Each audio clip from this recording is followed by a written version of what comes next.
Hi, this is Little Dwarf playing games while rambling incoherently into a microphone.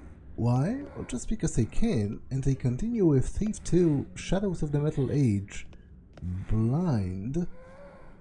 I'm still here in the crypts because I'm trying to look for the rest of Mausoleus's body so that they can incinerate it and break the curse of the undead. Now, there was a room deeper in the crypts that I have not explored. It was opposite of Mausoleus's actual mausoleum, his tomb.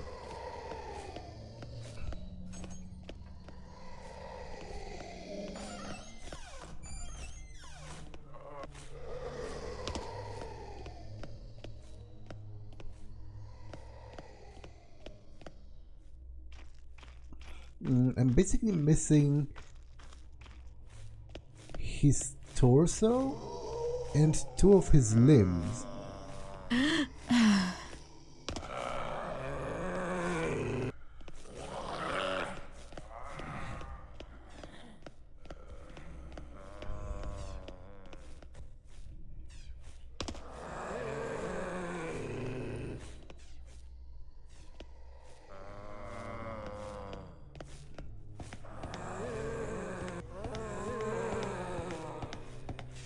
Which is actually quite a lot.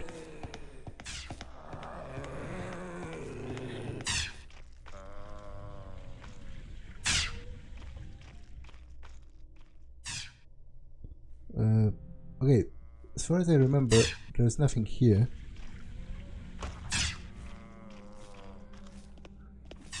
And, one of the skulls here seems to be missing, which is a problem. Because supposedly this is a puzzle, which I have never quite solved. This is also a bit weird, because there's nothing here at first glance, and yet it's a fully separated... Oh.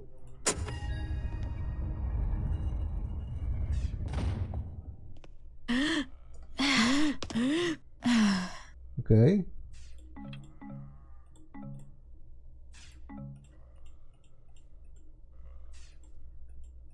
What's that?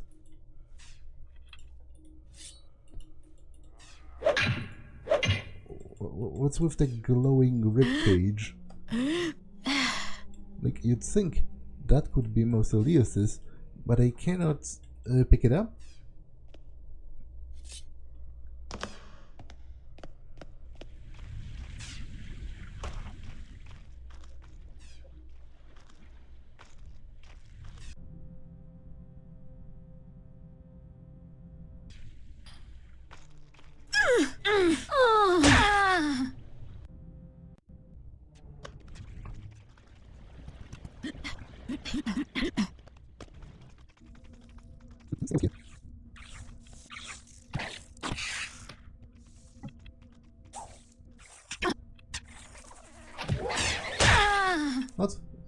What kind of madman has given spiders the ability to shoot magic projectiles?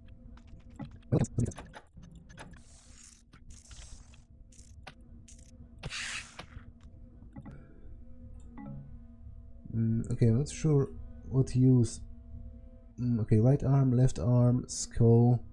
So I'm missing one leg.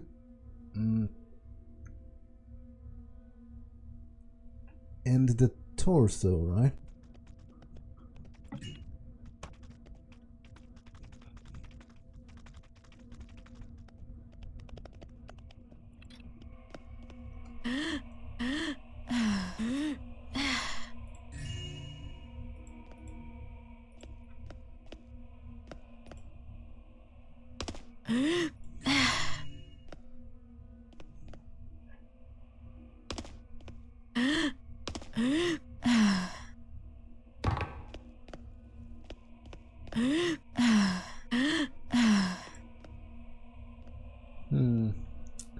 To be honest, finding two pieces of bone in such a large place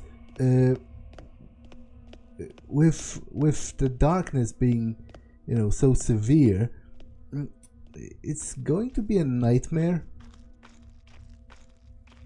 Like, let's think about it logically, from, well, not logically actually, but sort of from the purposes of game design. You would want to spread them, and you would want to put them in locations that are at least somewhat significant.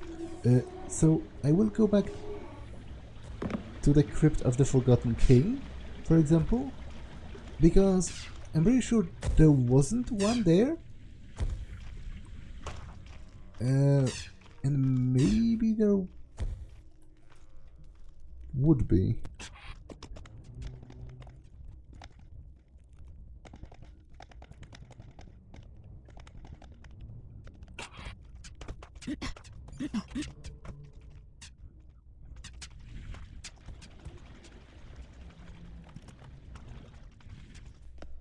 Oh, this is very suspicious to me, because there's just a strange glowing rib cage out of the blue.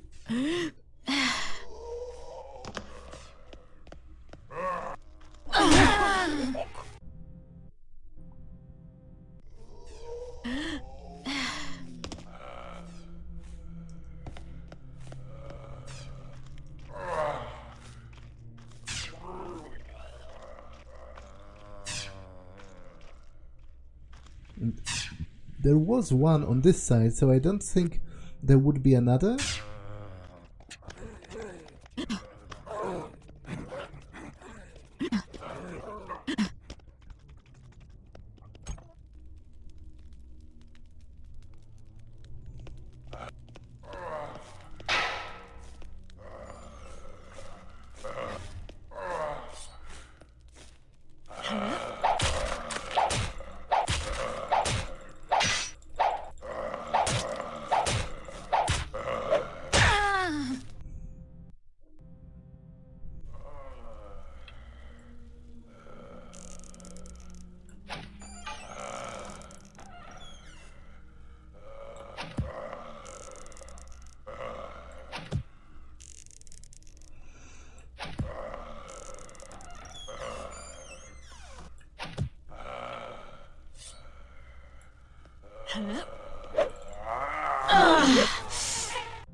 Now, one place I thought of looking at is the cemetery, right? Because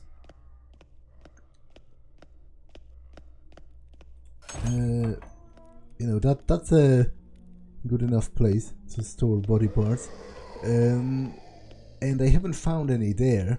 But I also wasn't looking like super deep, because obviously it's crawling with undead.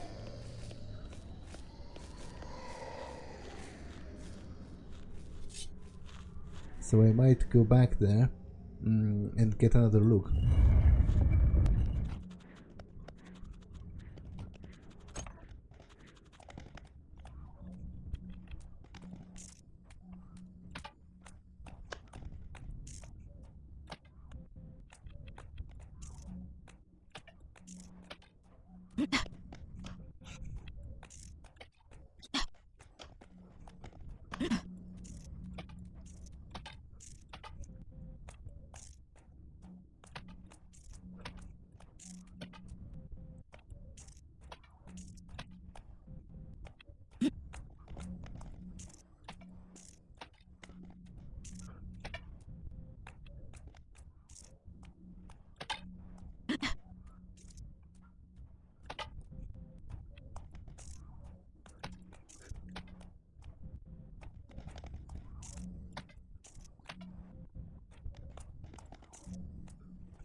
Slow, slow.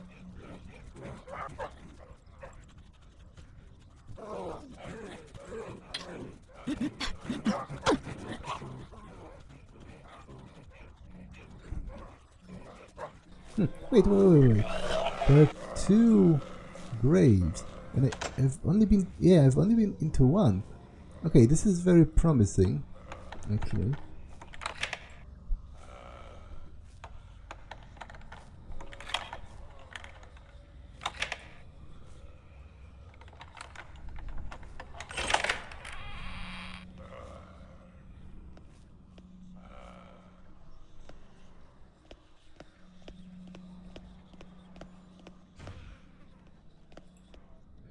Okay, right leg, right arm, left arm, and his skull. So I'm only missing his rib cage, which, you know, I doubt it's going to be here. So, it might be somewhere over here. In the church, I've already found one part. Here, I've found one part. One was in here. One was in the mausoleum itself. Okay, I'll go and incinerate what I have, and then I'll think about it again. But I am making progress, and I'm happy about it. Let's make sure... Okay, explore this.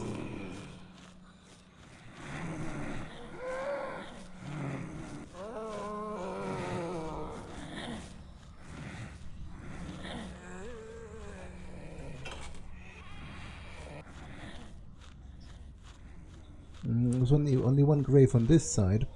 I will make a manual save as well, just to be sure.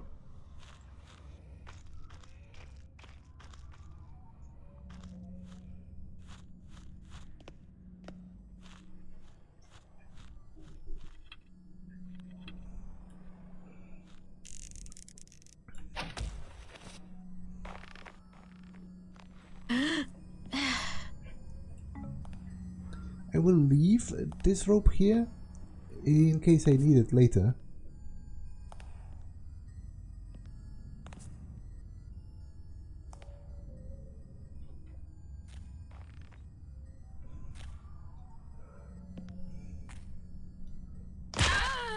Okay, that's kinda silly.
Huh?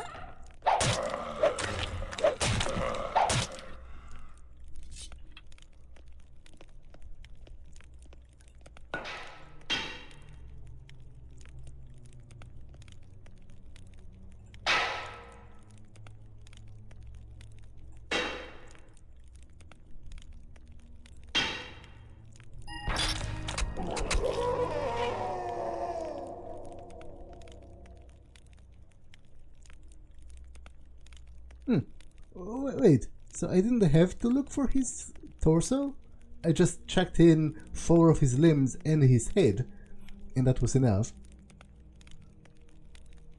Okay, but I'm very glad that I managed to do it.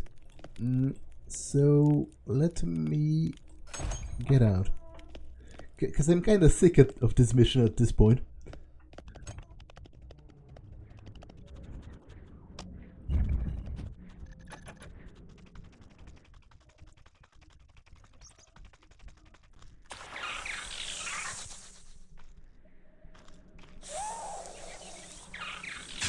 What? Okay, I totally didn't want to create additional spiders.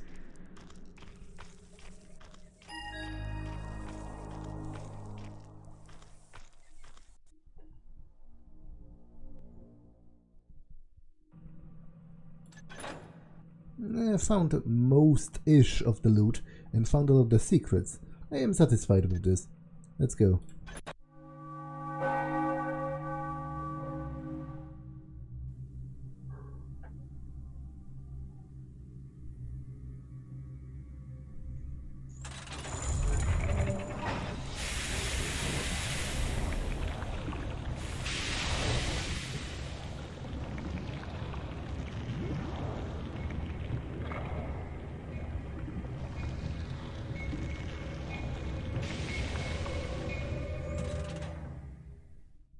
I'm not exactly sure what this orb does, but it seems to have suddenly become very important to a lot of people. Especially me. First things first. I'll plant the orb in the smuggler's innocent little candy shop. Looks like a few of them have a sweet tooth tonight, so I may have to find another way in. Next, I'll sneak back to the Hammer Cathedral to leave a little anonymous note for Bishop Cavador. I scouted around earlier and found the secret entrance Onum was supposed to use. I can drop the note on his desk and be gone before I'm noticed. Once they discover the stolen orb, the Hammers will rip this town apart looking for Faradoc and his bunch.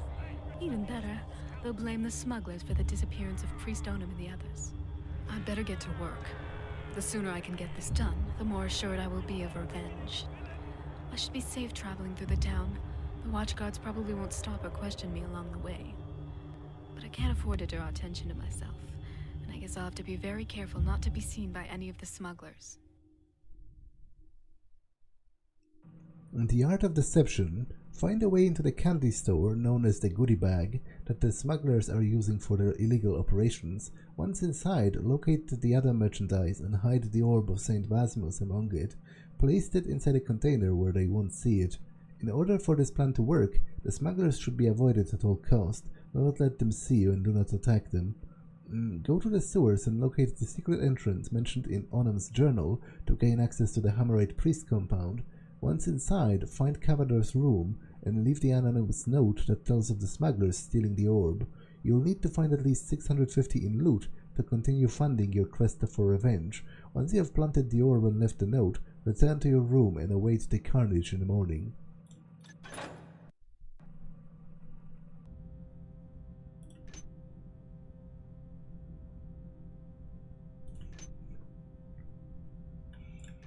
Concealment Potion, an ancient potion that will silence your footsteps and help you blend into the shadows better for a short time.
Okay, so there's a whole city of Sunnyport to explore before I even get back to the Hammerites.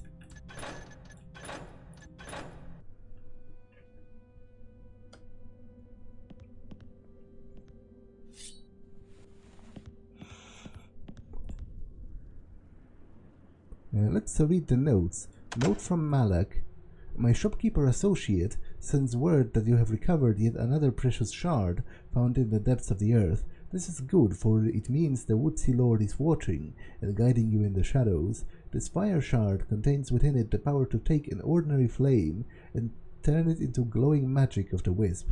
Know that while this flame burns, dim in comparison to the true earth fire, It is a pure flame, and these impure creatures reborn in the pit will flee in terror in its wake. Of course, you can also use it to light the way should you become lost. To augment the strength to your strength on your journey, I send you a third shard to add to the one you have just stolen. With it, the fungus that grows abundantly on your arrows of earth shall magically be replaced with a pouch containing the spores of mushrooms found in our true home. These spores, when inhaled by the enemy, will warp and distort his mind, making him angry and violent towards any creature in his path. Of course, if the creature is naturally timid, it may but run. If he has no means to defend himself, use it wisely. I also send a warning, young seeker. I have foreseen the wrath of the hammer. Your actions at the cathedral have left their order lusting for vengeance, and they will attack anyone they regard as suspicious. Avoid them at all times, my child. May the Woodsea Lord guide your way. Malak. Bishop Cavador, this may come as a shock to you, but I have recently spent time investigating a certain tourist shop in town, the Goodie Bag, and have found it to be a front for a group of smugglers who have taken up residence in the caves and tunnels beneath Sunnyport. Though you believe yourself to have removed this threat years ago, I assure you it is still there.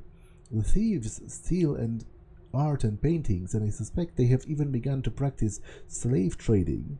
You will know that my words are true if you will but hurry to investigate the Goodie Bag this very morning, for these smugglers have acquired the Orb of St. Basmus, an artifact which I believe is of some value to your order.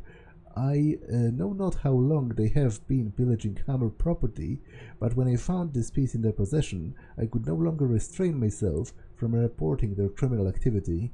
Sincerely, a concerned citizen.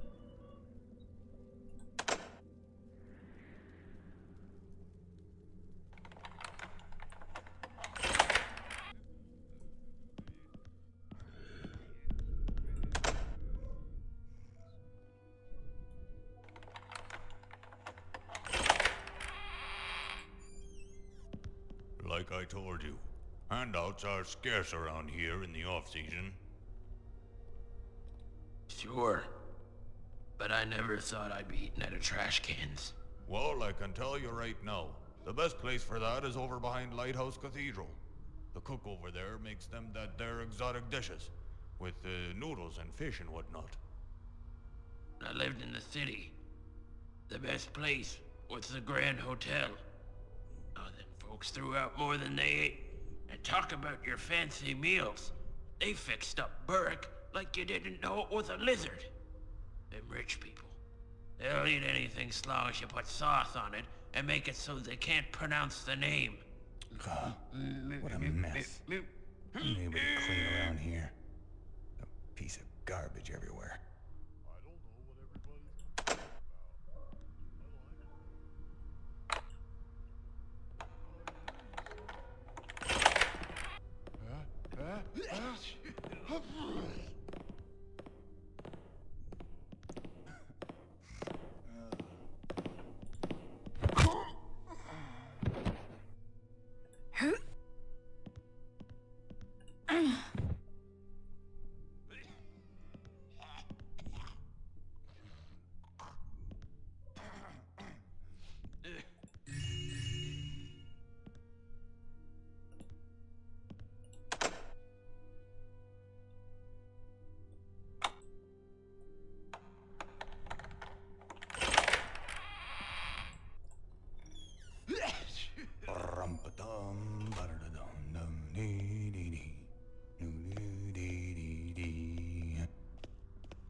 I've heard rumors of bandits hiding out in the sewers. Bah, that's almost as crazy as that old tougher Rupert who claims he saw a burrick down there. Burricks? Bandits? Well, whatever it is, I'm going down there to prove myself to Lady McAlpin. No longer will she just see me as a smelly fisherman. Nope. I'm going to be an adventurer. Yeah, they always get their women. Big Willie the adventurer.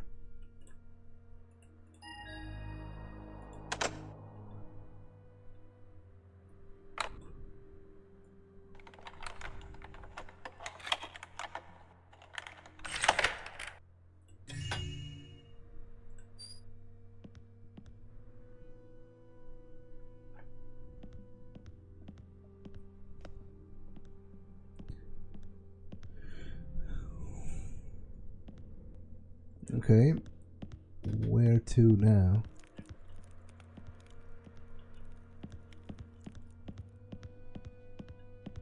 And also, isn't it supposed to be winter? You know, the previous mission in the city, there was mounds of snow everywhere. It's a bit weird that it has all suddenly disappeared.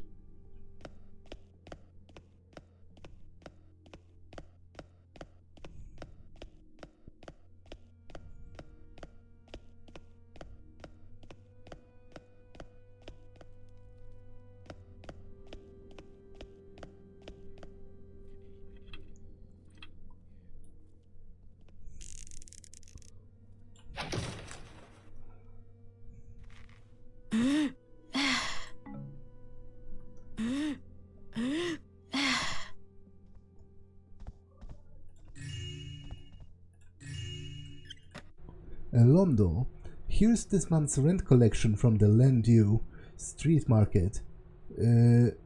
Picker says he'll be a bit late with the other half of his, but the rest of it is here. I'll be damned if I know how those guys at the goodie bag can afford what they are charging these days.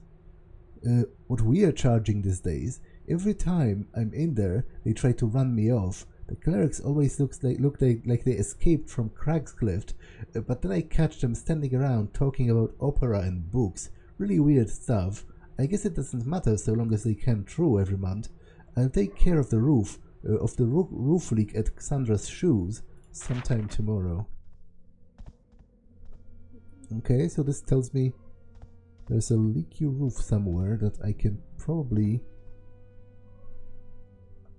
climb through.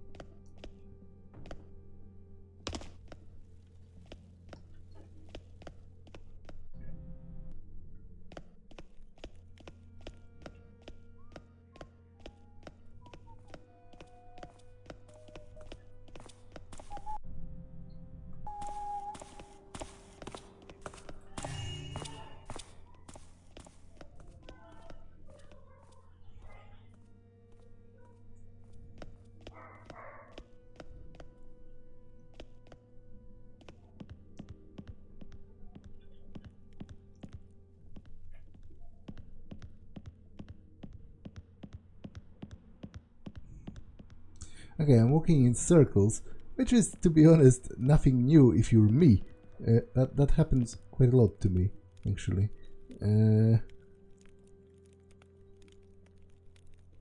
Like, I need to get sort of more west, I guess? So this way.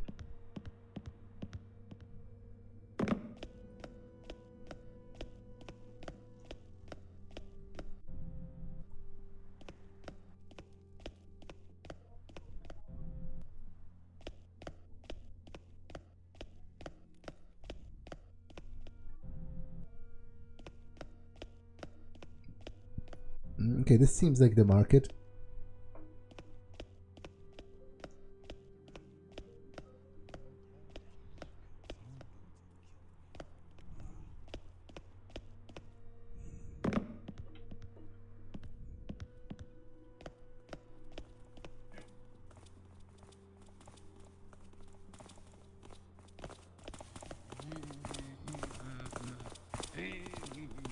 I don't know what everybody's complaining about.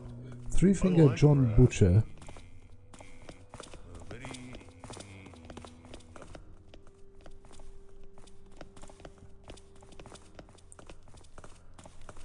There, get tired of this.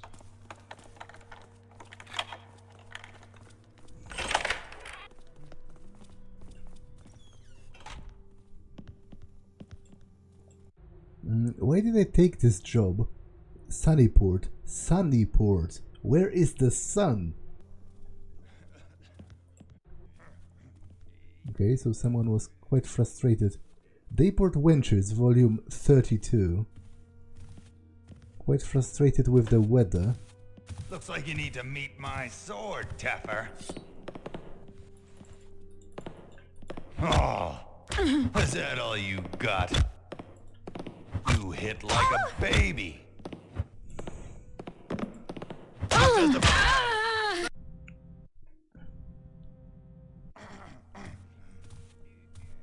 Keep making noise. I'll find you. Just you wait, Teffer. Hey, you hit like a...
I don't see why we have to stand out here.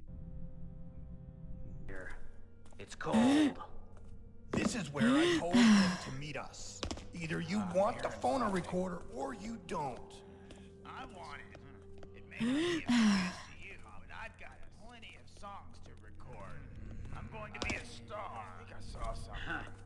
A star. So you want to play hide You'll and be seek, lucky huh? if you don't get assaulted for attempting to preserve that drivel you call music. People appreciate my songs.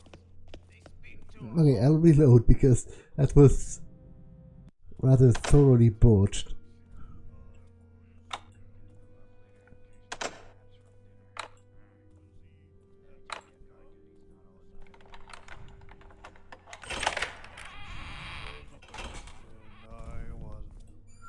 I don't see why we have to stand out here.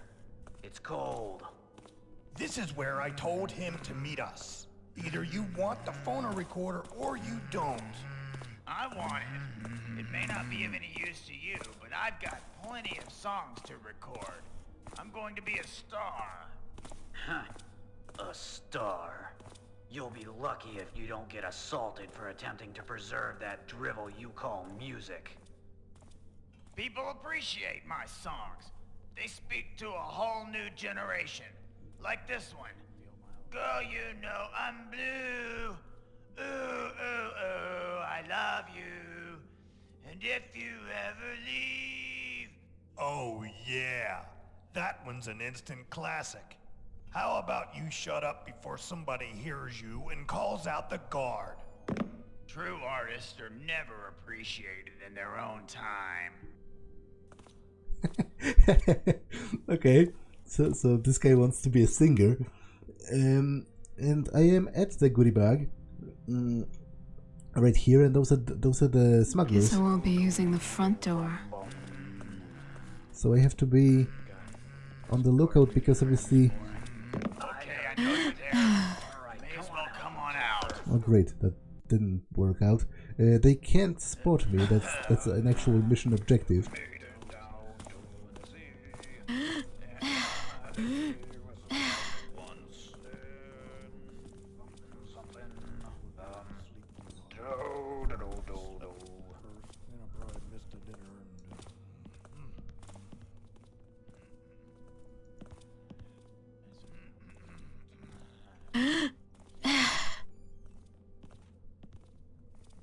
Okay, this works. Or maybe it doesn't, because, to be honest, it doesn't seem to lead anywhere else. But there was like 3 water arrows in here, which in itself Hey, what was that? is already pretty useful. I'm tired of risking my neck for these. Sure. Hey, did you notice that? Seeing things. Shouldn't have had that last pint. Guarding these caves, I would have joined up with Reuben.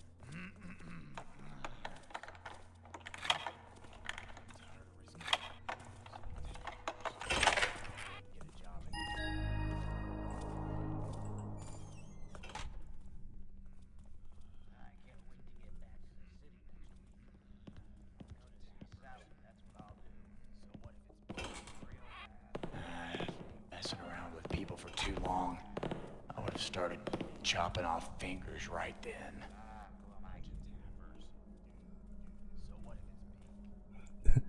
That was pretty close. Oh no, I've been noticed. I guess I spoke too soon.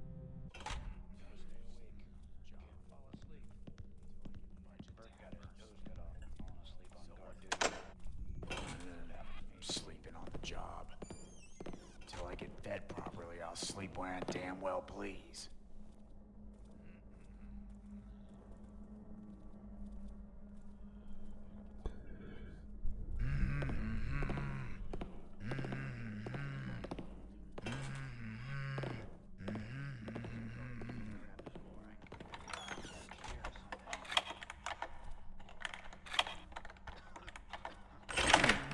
Feet are killing me.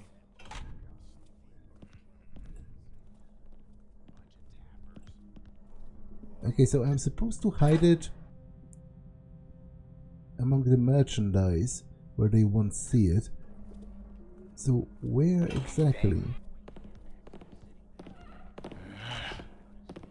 Can't feel my own toes anymore.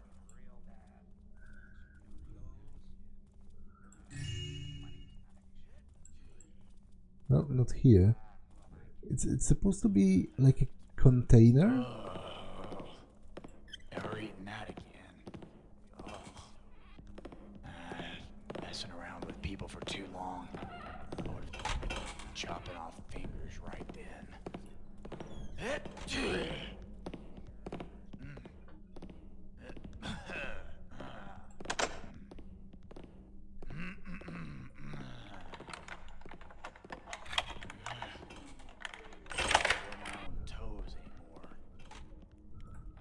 That chest looks like a good place to stash the orb.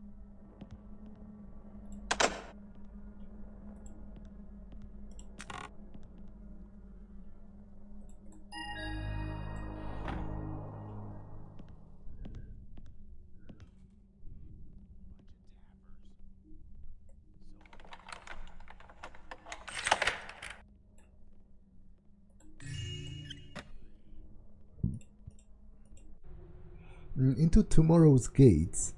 Lady Calisteri looks out over the balcony. Oh maid Sola, how I wish there was a handsome knight to rescue me from this drab boredom. There is no adventure here, and I'm sequestered away like a nice cheese. Maid Sola giggles. A nice cheese? That's quite a description indeed. Perhaps if you visited the market.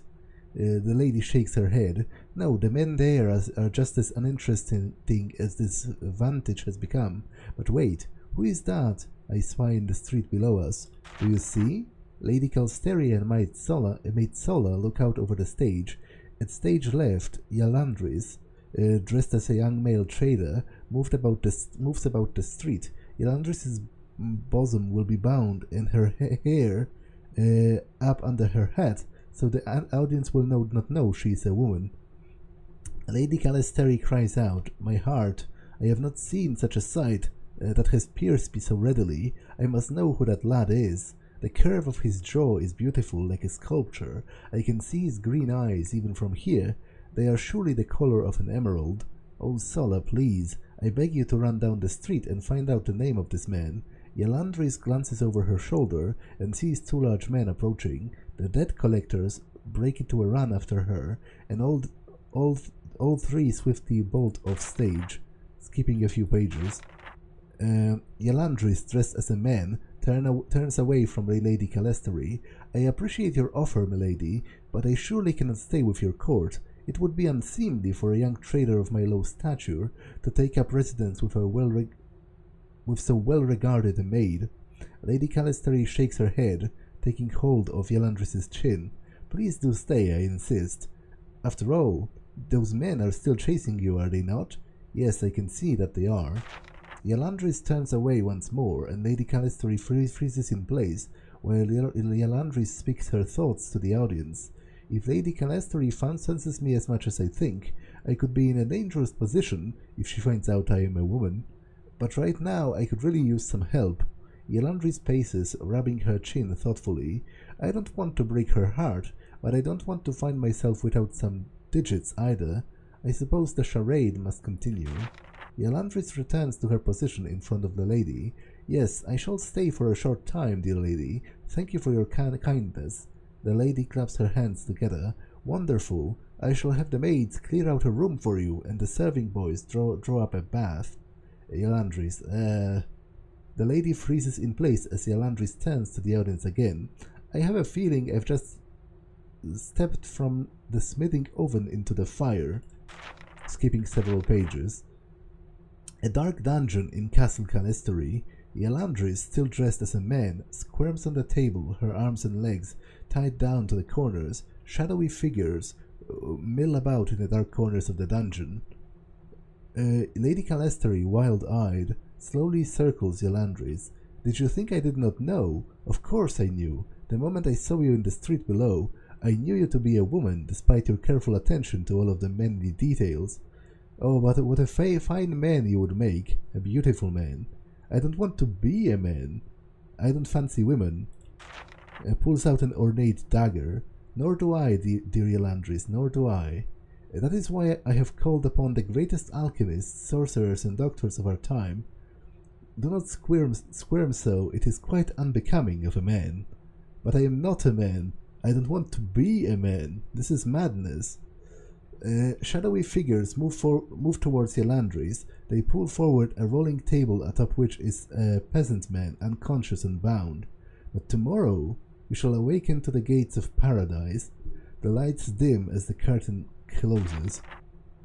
Okay, this is actually pretty disturbing, because this is like...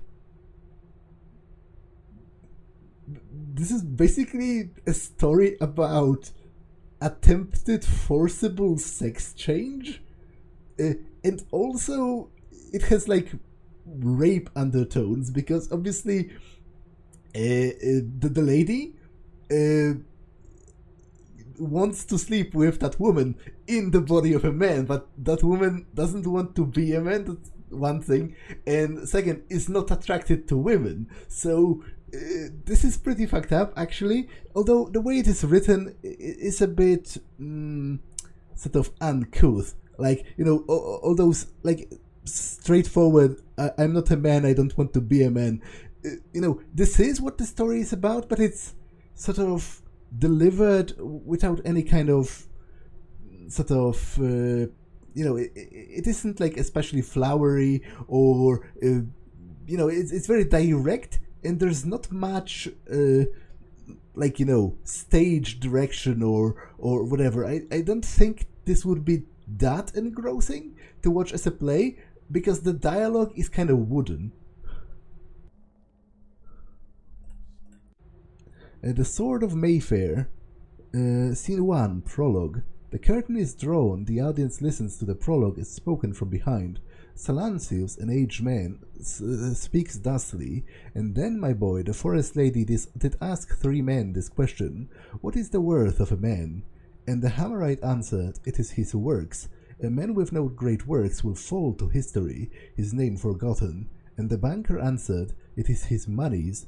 A man with no wealth lacks ambition and cunning. And the warrior answered, it is his strength. Weak men fall to those with great prowess. Just then a small lad about your age boldly strutted into the clearing.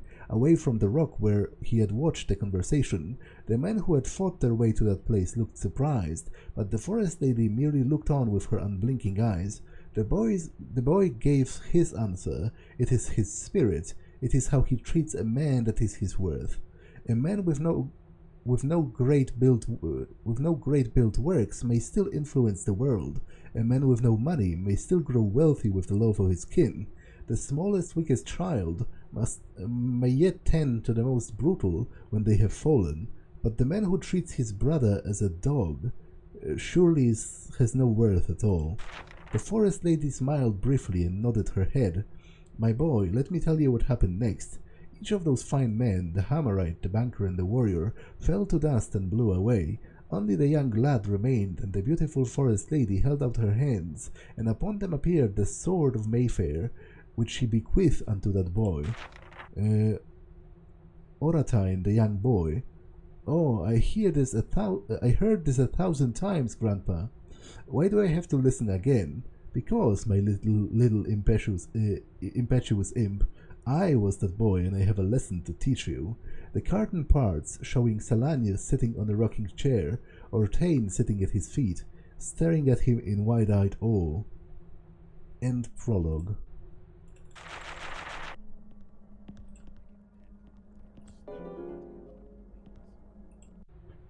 A Pirate's Beauty singular event, or how a kiss kills a man, a play in 2 acts.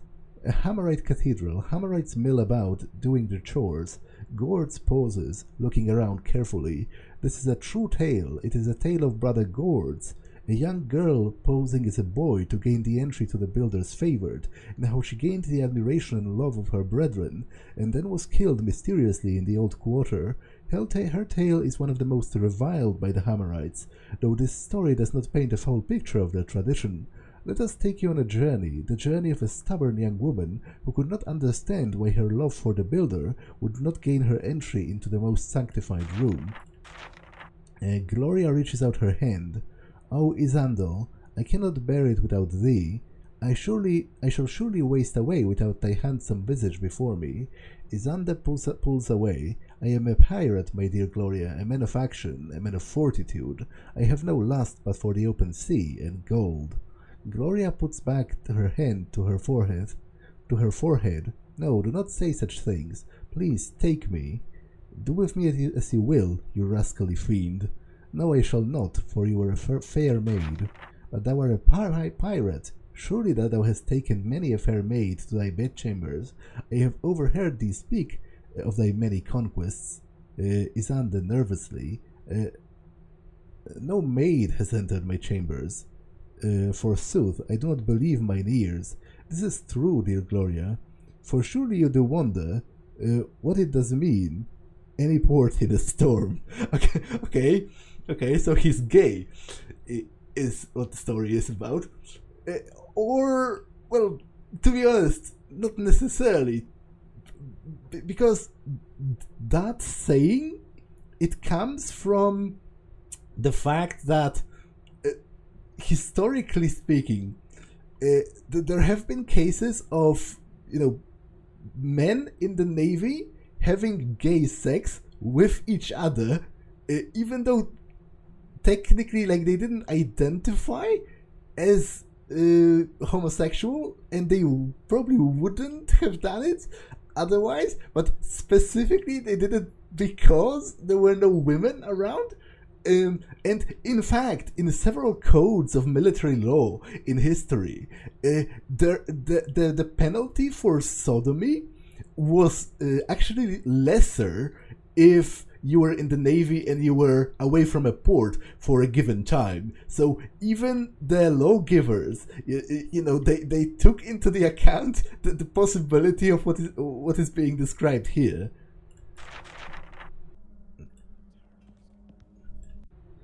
Upon the forest walks, Carnello places a hand over his heart, singing with the orchestra. My love, if only you could see, by your side is where I wish to be. These forests hold such secret dear, but I only wish to hold you near. Andelia turns away, reluctant. My lover, he ran off to war. my lover, he burned me to the core. Now you say you love me, what am I to believe? Can what you say be true, or are you here to deceive? Carnelio grabs Andelia's arm, dropping to one knee. I tell you it is true. In battle I did fall, then I heard your voice. What? I think something is missing here. Then I heard your voice as something, right? But then it goes to Andelia stiffens, eyes wide as she looks past Carnelio. She turns and clings to Carnelio. The orchestra ceases harshly. Carnelio, what is that great beast? Does it enter this glade to consume us? Carnelio smiles, slowly rising to his feet. No, my love, you must understand. In exchange for saving my life, the forest garden made me one of his chosen as you shall be. Join me, my love, and forsake what is human. Carnelio holds out his hand, leaves in his palm.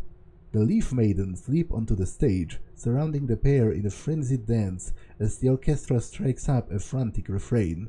Andelia looks from his hand to his face and to off stage.